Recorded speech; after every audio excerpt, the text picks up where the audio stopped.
हाल ही में दिल्ली की एक प्रतिष्ठित यूपीएससी कोचिंग जो कि बेसमेंट में चल रही थी, उसमें पानी भर जाने से 3 यूपीएससी एस्पिरेंट्स की मौत हो गई। तभी से कुछ कोचिंग्स को सील कर दिया गया है जो बेसमेंट में चलाई जा रही थी। हो सकता है कि आने वाले समय में कोचिंग्स अब हमें बेसमेंट में ना दिखाई दें, पर कोचिंग जो हमारे एजुकेशन सिस्टम के एक बड़ा कलंक बन चुकी हैं, वो तो ज्यों के त्यों ही रह जाएंगे।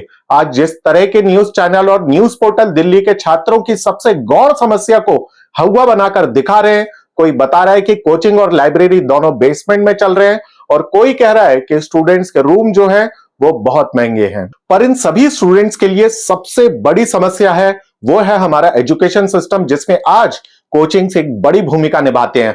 प्रत्येक भारतीय को यह रटवा दिया गया है कि मोदी जी 80 करोड़ लोगों को मुफ्त राशन दे रहे हैं। सोचिए इन 80 करोड़ लोगों के बारे में, इनमें से कितनों के ऐसे बच्चे होंगे जो दिल्ली या कोटे जैसे शहरों में जाकर बड़ी कोचिंग की लाखों की फीस भर सकते हैं। क्यों ना जेई या नीट या यूपीएससी जैसे सभी एग्जाम्स को बंद ही कर दिया जाए। शायद आप सभी को सुनकर बहुत अजीब सा लग रहा होगा, पर क्यों ना हमारे स्कूल और कॉलेजेस के रिजल्ट के बेसिस पर ही बच्चे सीधे इंजीनियरिंग, मेडिकल या प्रशासनिक सेवा या सरकारी नौकरियों में भर्ती हो पाए। पर इसके लिए एजुकेशन सिस्टम में हमें बहुत बड़े बदलाव करने होंगे। जैसे स्टूडेंट्स को वीकली असाइनमेंट के बेसिस पर वीकली मार्क्स दिए जाएं और उनका टोटल ही ईयरली उनका स्कोर कार्ड बने।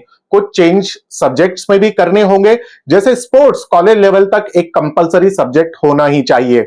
जो स्टूडेंट हर वीक बेहतर करे वह निश्चित रूप से उस स्टूडेंट से जरूर बेहतर साबित होगा जो सिर्फ फाइनल एग्जाम में या एक दिन के कॉम्पिटिटिव एग्जाम में अधिक अंक लाकर वहां पहुंच जाता है, जहां शायद वो पहुंचने का कई बार अधिकारी भी नहीं होता। कॉलेजेस में 1 साल की आर्मी सर्विस कंपलसरी भी की जानी चाहिए।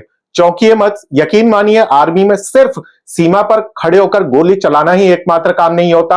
आर्मी में इंजीनियर्स भी होते हैं, डॉक्टर भी होते हैं, नर्सेस भी होते हैं, वार्डन भी होते हैं, खाना बनाने वाले शेफ भी होते हैं। तो वहां पर बहुत सारी जॉब्स की गुंजाइश है और 1 साल जो स्टूडेंट आर्मी सर्विस को दे देगा, डेफिनेटली उसको डिसिप्लिन और हेल्थ दोनों में ही लाभ होगा और यह हमारे देश के भविष्य के लिए बहुत अच्छा साबित हो सकता है। पर इस पर बदलाव करने के लिए न्यू एजुकेशन पॉलिसी काफी नहीं है। खत्म कर दीजिए इस कोचिंग माफिया को, वरना कोचिंग बेसमेंट में हो या फर्स्ट फ्लोर पर हर साल लाखों बच्चों का भविष्य सिर्फ बर्बाद ही होगा। कोटा जहां बच्चे नीट और जेई की तैयारी करने जाते हैं, उसे आज ऑलरेडी एक सुसाइड सिटी कहा जाने लगा है। ज्यादातर स्टूडेंट्स तो इन महंगी कोचिंग में वैसे भी एडमिशन नहीं ले पाते हैं, तो फिर क्यों ना इन सभी स्टूडेंट्स को एक ही परीक्षा पर तौला जाए, जो हो उनका स्कूल और उनका कॉलेज। क्योंकि यकीन मानिए ऐसे बहुत सारे गरीब बच्चे हैं जो बहुत सारा टैलेंट होने के बाद भी, हार्डवर्क करने के बाद भी इन कोचिंग्स का फायदा नहीं उठा पाते हैं। इसलिए सभी छात्र एक लेवल पर नहीं होते जब इस तरह के कॉम्पिटिटिव एग्जाम्स आयोजित किए जाते हैं। हम ऑलरेडी बहुत लेट हो चुके हैं अपने एजुकेशन सिस्टम को बदलने के लिए, तो अब उन बदलावों को लाएं जिससे स्कूल और कॉलेजेस में एजुकेशन बेहतर हो। वरना इतने सारे स्टूडेंट जिनका नीट, जेई या यूपीएससी में सिलेक्शन नहीं हो पाता, इनमें से कई स्टूडेंट तो किसी काम के भी नहीं बचते। हमें याद रखना होगा कि हमारे देश की सबसे बड़ी ताकत हमारी युवा शक्ति है और हम उसे कभी भी कमजोर और बेबस होते हुए नहीं देखना चाहेंगे। मैं इन सभी पर आपको ढेरों फैक्ट दे सकता था, पर मैं जानता हूं कि आपने और मैंने और हमारे आसपास बहुत सारे स्टूडेंट्स ने इन कॉम्पिटिटिव एग्जाम्स के और इन कोचिंग्स के दलदल में फंस के बहुत ठोकरें खाई हैं।